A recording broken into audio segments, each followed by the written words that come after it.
Thank you, Sumohana, for that, Mrs. Anita Sharma. Professors, lecturers, and participants of the TEQIP workshop. Thank you for giving me the opportunity to be amongst you today. And I hope that this workshop is proving to be beneficial to all of you. And I hope that you will get to learn more and more as we progress along some of these workshops that are going to happen in the future. We are going through a very important transition in higher education in the country today, whether it is our technical education or our management education or the various disciplines that we are trying to bring into our university system, and also dealing with emerging technologies which are changing the way we teach the subject and the way the kind of exposure students today are able to have. Apart from the classroom teaching. As far as technical education is concerned, I think there are so many emerging technologies that are giving a much richer content to the students to learn, and also are able to enable the teaching fraternity to be more effective in their teaching methodologies. But I think all these are merely tools, and there is no substitute to the actual one-on-one teaching that you impart to the student, either in a classroom or in a laboratory. And I think as far as technical education is concerned, I think labs are definitely an area where I think the fundamentals seep in much better, and that's directly proportional to the kind of equipment we have, the kind of linkages that we do with the theoretical knowledge to the practical knowledge. And also, if we can go a step beyond and say that what is the real linkage to the real application of that technology in the real world. And I think these are all aspects that will evolve as an institution matures and as the faculty matures in its experience of imparting the knowledge. And I think that is where we have to get very quickly. In my experience in the ministry, especially in my previous ministry, I've had an opportunity to look at defense labs, production centers, and the actual working of critical equipment on the ground with our armed forces. Because that is the only parameter I can relate to directly, having looked at the diversity of the field. I think there is a gap between the good work that is happening in the laboratories, that evolving into technologies that can be utilized by our armed forces, and the delivery not happening in the desired time frame that the armed forces want. So eventually, whatever good work that we're able to do, if it does not translate into a product that can be effectively utilized by the people who need it, then I think we are not yet there. So that is the urgency, I guess, we have to feel. As faculty, I think that is one of the things that you can try to bring up to the mark of our institutions in terms of the knowledge that we are imparting to the students, and to make them realize that this is the kind of applications you will have to do. And the important thing is that it's not an open-ended time frame that you have when you come to the real world, but there is a time limit. And especially when you come into advanced technologies that are changing much more rapidly, especially in the IT sector, and in product development in the IT sector, in the communication technology sector, you see how competitive the companies are, how they are racing towards making deadlines in order to get their product first into the field.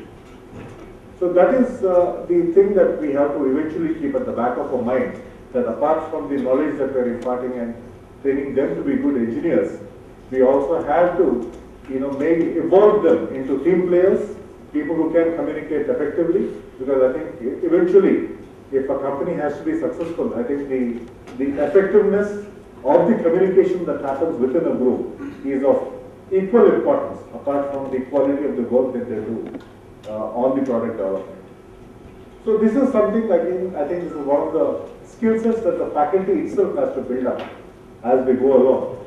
Because eventually if you want to impart this kind of training onto our students, these are soft skills and teamwork skills, interpersonal skills that we have to build into the teaching that we do in the labs and while dealing with our students. Like I said, we are going through a very important transition. Although we have people, excellent people in our labs and our teaching institutions, we have brilliant students who go abroad and make a mark. We have very committed officers who are in our system. We have good leaders who are able to, take our states forward and our country forward. But eventually, I think it's important for us to get the orchestra in place. I guess the orchestra is not yet happening. That's why we see so many gaps in the actual delivery on the ground. When we see, whether it is, in our villages or in our towns, or when you look at the nation as a whole. So I think this is one of the things that we have to develop as a nation as we go forward. I must tell you that you are seeing all the changes that are happening on the ground today after the Right to Information Act has been promulgated. You see people, the public is much more aware of what is happening. And the public's awareness is also putting a pressure for performance. The younger generation is impatient that things aren't happening fast enough. We believe that we are a great nation, but yet they do not understand why, despite the growth of the economy after 2008, why things have slowed down. They may realize that we are part of the global system now, but they expect that, that India being an economy apart from the other economies, that we should be doing well despite the global slowdown. So these are questions that need to be answered, and I think we are all part of the system, and we have to understand, what is happening and what is going wrong.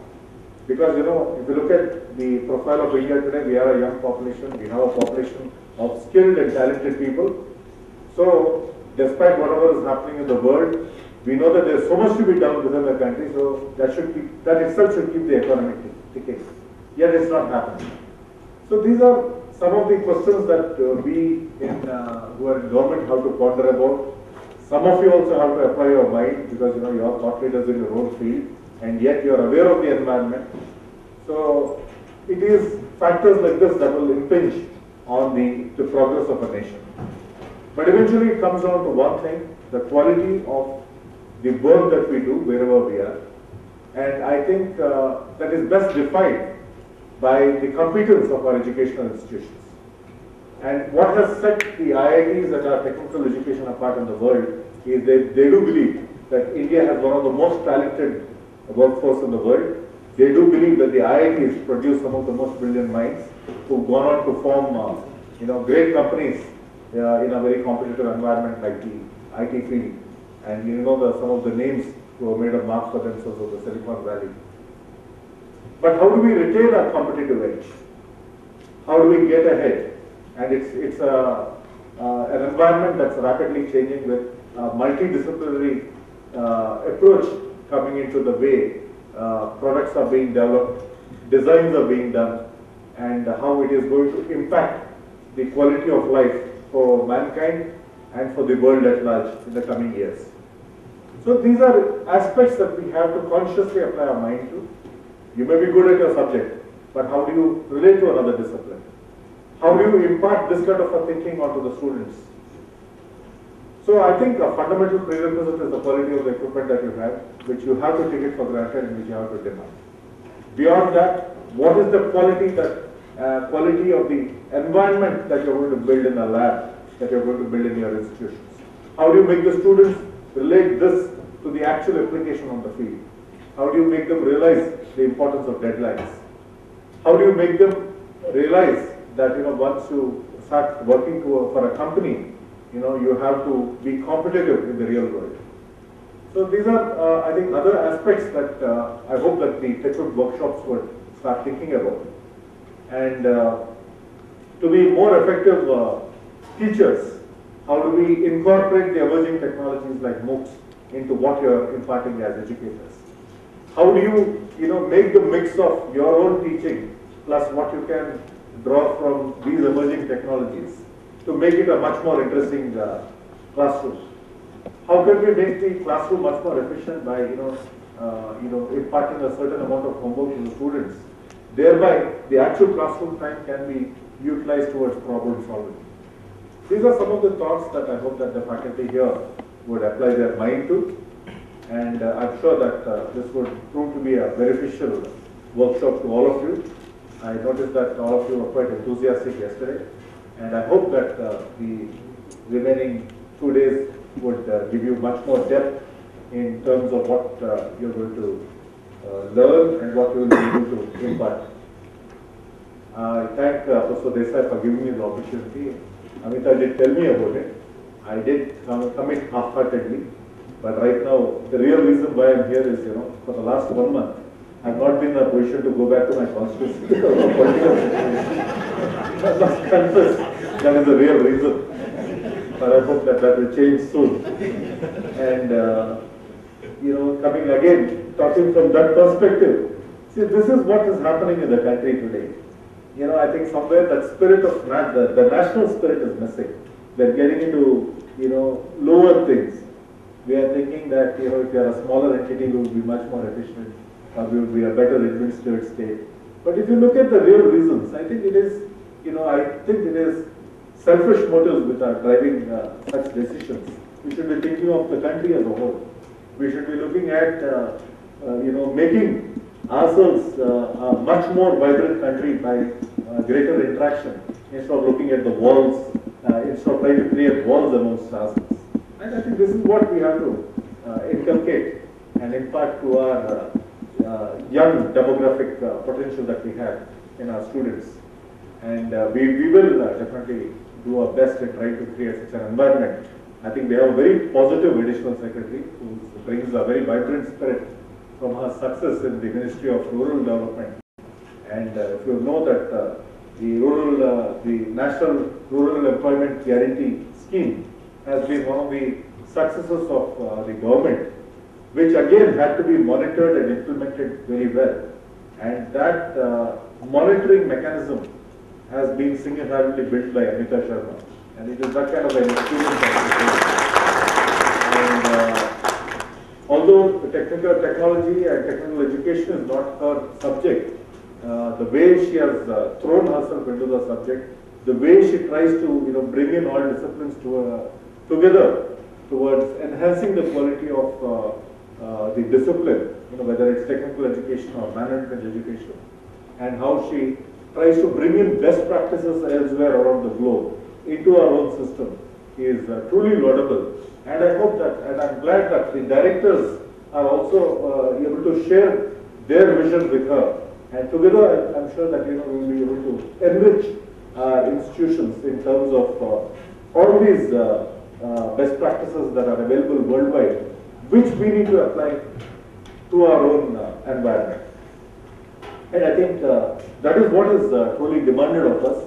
When I was doing my engineering, we just thought only about the discipline and nothing beyond. And in fact, I remember the guy who was my batchmate, with whom we would do the lab work together. I would always wonder why he read books beyond our textbooks.